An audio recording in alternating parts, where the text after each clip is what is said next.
Tetapi apa sebabnya kita hampir-hampir saja tenggelam sendiri, hampir saja binasa sendiri karena kompromis-kompromis itu, sehingga kemudian saya memakai perkataan survive.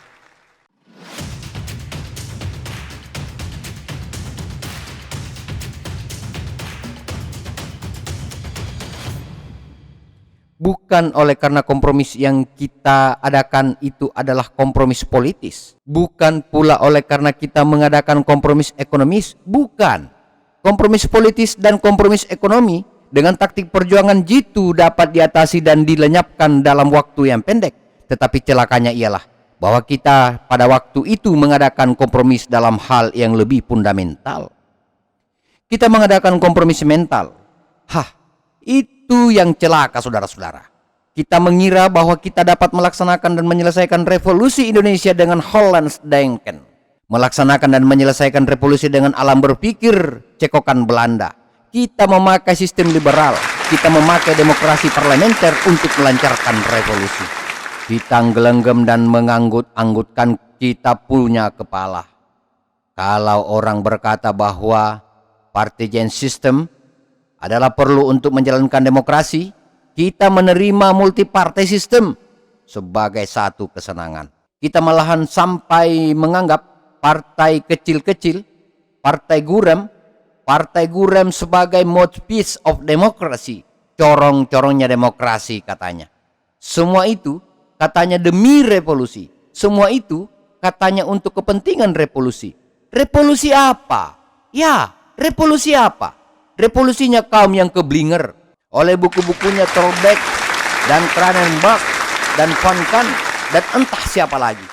Mereka yang saya namakan keblinger ini, mungkin sekali gagah berani dalam mengusir secara fisik kaum kolonialis, tetapi mereka adalah penuh dengan minder war dir hate complexen dalam menghadapi konfrontasi mental dengan dunia barat atau dalam dunia imperialis kolonial. Oleh pengaruh mereka itulah revolusi kita hampir-hampir saja ikut keblinger. Oleh pengaruh mereka itulah revolusi kita hampir-hampir saja kehilangan revolusi.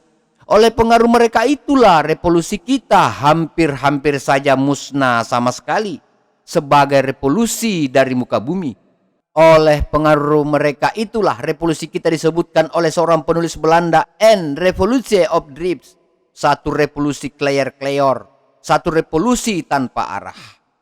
Oleh kompromis mental itulah kita lantas mengalami segala macam gangguan dalam periode tahun 1950 hingga 1962. Kompromis politik yang tadinya mungkin dapat diatasi dengan taktik yang jitu menjadilah satu celaka, menjadilah fatal karena berlandaskan kompromis mental.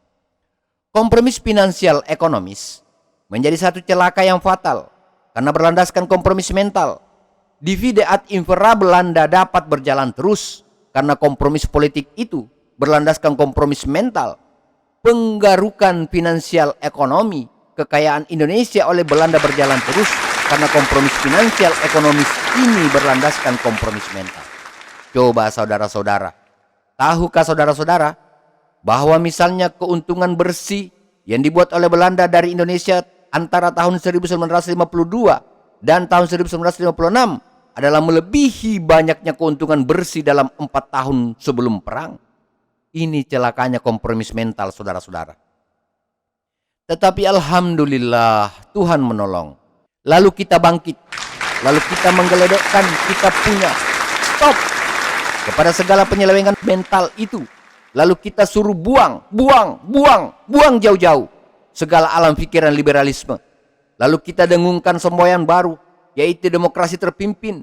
Lalu kita kocok habis-habisan multi-party system. Lalu kita canangkan manifesto politik. Lalu kita telurkan pemerasan manipol, yaitu Westdeck. Lalu kita camkan kepada rakyat perlunya revolusi sosialisme. Pemimpin nasional yang satu yaitu Resopin. Lalu alhamdulillah, ya lalu kita bisa mencapai tahun kemenangan. Penemuan kembali revolusi kita itu adalah salah satu rahmat Tuhan yang besar kepada kita. Mungkin salah satu rahmat Tuhan yang terbesar kepada kita. Coba bayangkan, jikalau kita umpamanya tidak menemukan kembali jiwa revolusi kita itu, Jikalau kita umpamanya masih saja hidup dalam alam kompromis mental, jikalau umpamanya kita masih saja dihinggapi oleh mentale minderwaardigheid kompleksen, seperti dalam periode yang lalu, tidak berani mencipta sendiri, tidak berani mengkonsepsi sendiri, tidak berani melepehkan kembali segala cekokan-cekokan Belanda dan cekokan Barat. Bagaimana kiranya keadaan kita sekarang ini? Barangkali kita makin lama makin jauh off drift, makin lama makin kleyor, makin lama makin tanpa arah, bahkan makin lama makin masuk lagi ke dalam lumpurnya muara exploitation de in home, par in home, and exploitation then in home, par in nation. Dan sejarah akan menulis di sana antara benua Asia dan benua Australia, antara lautan Teduh dan lautan Indonesia, antara hidup satu bangsa yang mula-mula mencoba untuk hidup kembali sebagai bangsa, tetapi akhirnya kembali menjadi satu kuli di antara bangsa-bangsa Natie Pankolis en Kolye under the Nazi. Maha besarlah Tuhan yang membuat kita sadar kembali sebelum kasih. Sekarang, roda revolusi sudah berputar kembali atas dasar hukum-hukum klasik daripada semua revolusi. Apa hukum-hukum klasik daripada semua revolusi itu? 1. Tiada revolusi jikalau ia tidak menjalankan konfrontasi terus-menerus. Confrontation de tous les jours. 2. Tiada revolusi jikalau ia tidak berupa satu disiplin yang hidup, disiplin di bawah satu pimpinan. Revolusi Indonesia sekarang ini sudah menjalankan dua hal itu. Konfrontasi terus-menerus, disiplin di bawah satu pimpinan, tetapi lebih pula daripada itu, Revolusi Indonesia yang menjalankan konfrontasi terus-menerus. Ya, menjalankan disiplin di bawah satu pimpinan nasional. Ya, mempunyai ideologi nasional, progresif yang kuat dan gamblang. Ya, berpegang teguh kepada kepribadian nasional. Ia minum dari sumber Indonesia sendiri. Ia minum dari sumber sendiri, tidak minum air impor dari luaran. Justru inilah yang membuat revolusi Indonesia itu satu revolusi yang unik, satu revolusi yang dikagumi oleh seluruh bangsa yang progresif, satu revolusi yang dipandang tinggi oleh semua anggota daripada New Emerging Force. Bahkan di kalangan All Established Force pun banyak orang yang mulai memandang kepada revolusi Indonesia itu dan mengakui revolusi Indonesia itu sebagai satu kenyataan yang amat kuat, satu living reality yang tak dapat diabaikan.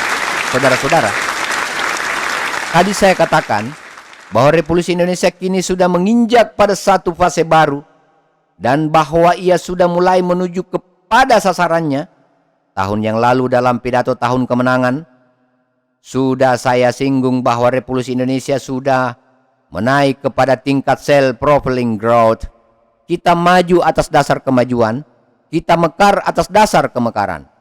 Ya, revolusi kita sekarang ini tidak lagi dalam keadaan defensif, yaitu tidak lagi hanya report mempertahankan diri saja terhadap kepada serangan kontra revolusi, serangannya subversi asing, atau serangannya pihak liberal. Revolusi kita sekarang ini sudah tidak lagi hanya fight to survive.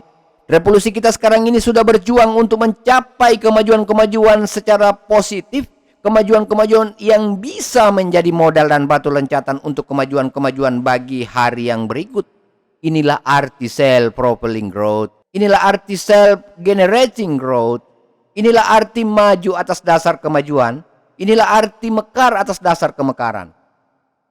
Landasan-landasan revolusi yaitu A. Konfrontasi terus-menerus. B. Disiplin di bawah satu pimpinan. C. Ideologi nasional progresif. D. Kepribadian nasional.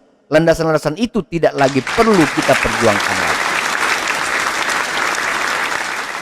Landasan-landasan itu sudah berada mendukung tubuh kita. Landasan-landasan itu sudah menjadi milik perjuangan kita. Di atas landasan-landasan itu kita berjalan. Di atas landasan-landasan itu kita bisa berderap ke muka secara positif menuju kepada sasaran revolusi yang sesungguhnya, yaitu masyarakat adil dan makmur berdasarkan Pancasila.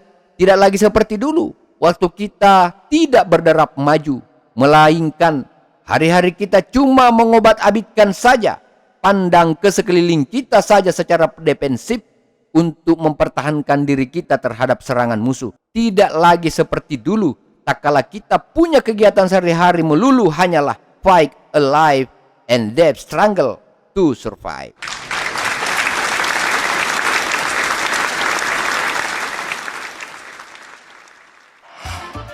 Terima kasih atas subscribe-nya, terima kasih atas dukungan dan atensi Anda semua. Jangan lupa untuk memberikan saran dan kritik untuk perbaikan video-video kami ke depan.